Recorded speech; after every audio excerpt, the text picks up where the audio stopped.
ಎಲ್ಲಿದೆ? ಶೃಂಗೇರಿ ಹತ್ರ ಬಂದ್ಬಿಡ್ತು ನಕ್ಸಲೆಟ್ಸು. ಎಲ್ಲಿ ಮಲಗ್ತೀರಿ ನೀವು?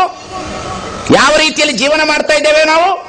ಈ ಭಾರತವನ್ನು ಕಟ್ಟಲಿಕ್ಕೆ ಪ್ರಯತ್ನ ಪಟ್ಟಿದೀವ? ಹಿಂದೂ ಸಮಾಜವನ್ನು ಕಟ್ಟಲಿಕ್ಕೆ ಹೊರಟವರಿಗೆ ಒಂದು ಮಾತನ್ನು ಕೇಳ್ತಾನೆ. ಇವತ್ತು ಇಸ್ಲಾಂ ಸಮಾಜರು ಈ ದೇಶವನ್ನು ಕಟ್ಟಿದ್ದಾರೆ. ನಮಾಜ್, ರೋಜಾ, ಜಕಾತ್, ಹಜ್ನ ಆಧಾರದ ಮೇಲೆ, ಪ್ರವಾದಿ ಮಹಮ್ಮದ್ ಪೈಗಂಬರ ಕುರಾನಿನ ಆಧಾರದ ಮೇಲೆ ಎಲ್ಲ ಕಾಯಕವನ್ನು ಮಾಡ್ತಾರೆ ಇಸ್ಲಾಂ ಧರ್ಮದವರು. ಎಲ್ಲಾದರೂ ಒಂದು ಕಡೆ ಅವರು ಸರಾಯಿ ಅಂಗಡಿ ತೆಗೆದಿರೋದು ನೋಡಿದಿರೋ? ಅಲ್ಲಾ ವೈನ್ ಸ್ಟೋರ್ ನೋಡಿದಿರೋ? ಶಿವ ಬಾರ್ ಅಂಡ್ ರೆಸ್ಟೋರೆಂಟ್ ನೋಡಿದಿರೋ? ಕಟ್ರಿ ಸ್ವಾಮಿ, ಬಾಳ ಚಲೋ ಚಲೋ ಮಾತಾಡಕತ್ತಿರಲ್ಲ ಎಲ್ಲರೂ. ಕಟ್ಬಿಡ್ತೀವಿ ದೇಶನ ಅಂತ.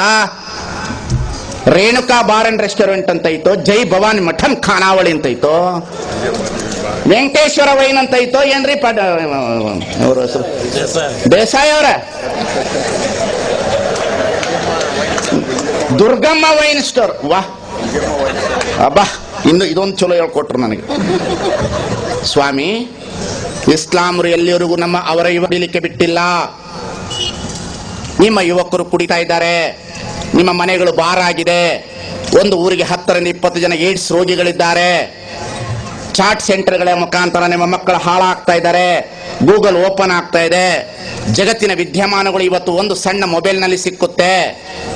ಒಂದು ಸಣ್ಣ ಮೊಬೈಲ್ ಸೃಷ್ಟಿ ಈಗ ನಮ್ಮ ಕೈಯಲ್ಲಿ ಹಿಡಿತದಲ್ಲಿದೆ. ಧರ್ಮದ ಪಾತ್ರ ಏನು? ಮಠಾಧಿಪತಿಗಳ ಪಾತ್ರ ಏನು? ಬಸವಣ್ಣನ ವಿಚಾರಧಾರೆಗಳೇನು? ಇದು ಬಸವ ಜಯಂತಿಯಲ್ಲಿ ವಿಚಾರ ಮಾಡಬೇಕಾಗಿರ್ತಕ್ಕಂಥದ್ದು. ಇದನ್ನ ಬಸವಣ್ಣ ಹೇಳದಾವತ್ತು. ಒಲೆ ಹತ್ತಿ ಉರಿದರೆ ನಿಲ್ಲಬಹುದಲ್ಲದೆ ದರೆ ಹತ್ತಿ ಉರಿದರೆ ನಿಲ್ಲಬಾರದು. ಏರಿ ನೀಯಂಬಡೆ, ಬೇಲಿ ಕೈಯ ಮೇವಡೆ, ನಾರಿ ತನ್ನ ಮನೆಯಲ್ಲಿ ಕಳುವಡೆ, ತಾಯ ಮೊಲೆಹಾಲು ನಂಜಾಗಿ ಕೊಳುವಡೆ, ನಾರಿಗೆ ದೂರಲ್ಲಿ ಕೂಡಲ ಸಂಗಮ ದೇವ. ಏನು ಸ್ವಾಮಿ? ಒಂದು ಕಡೆ ನಾವು ಮಠಾಧೀಶರು ರಾಜಕಾರಣಿಗಳೆಲ್ಲ ಮಠಾಧೀಶರಾಗ್ಬಿಟ್ಟು 5 ವರ್ಷದ ಅಧಿಕಾರಕ್ಕೋಸ್ಕರ ನಾವೇನೇನು ಮಾಡ್ತಾ ಇದ್ದೇವೆ? ನಾವು ಅವ್ರಿಗೆ ಕೊಡುವಂತ ಹಣಕ್ಕಾಗಿ ನಾವೆಷ್ಟು ಹಿಂಬಾಲು ಬಿದ್ದಿದ್ದೀವಿ, ದುಬಾಲು ಬಿದ್ದೀವಿ. ನಾವು ಬೆನ್ನತ್ತು ಹೊಂಟುಬಿಟ್ಟಿವಿ. ಮೃತ್ಯುಂಜಯ ಸ್ವಾಮಿಗಳು ಜೋಳಿಗೆ ಮೇಲೆ ನಡೆಸಿದರೆ ಸ್ವಾಮಿ ಮಠವನ್ನ. ಈ ದೇಶದಲ್ಲಿ ಇಸ್ಲಾಮರು ಉಚಿತ ಪ್ರಸಾದ ನಿಲಯ ತೆಗೆದಿಲ್ಲ.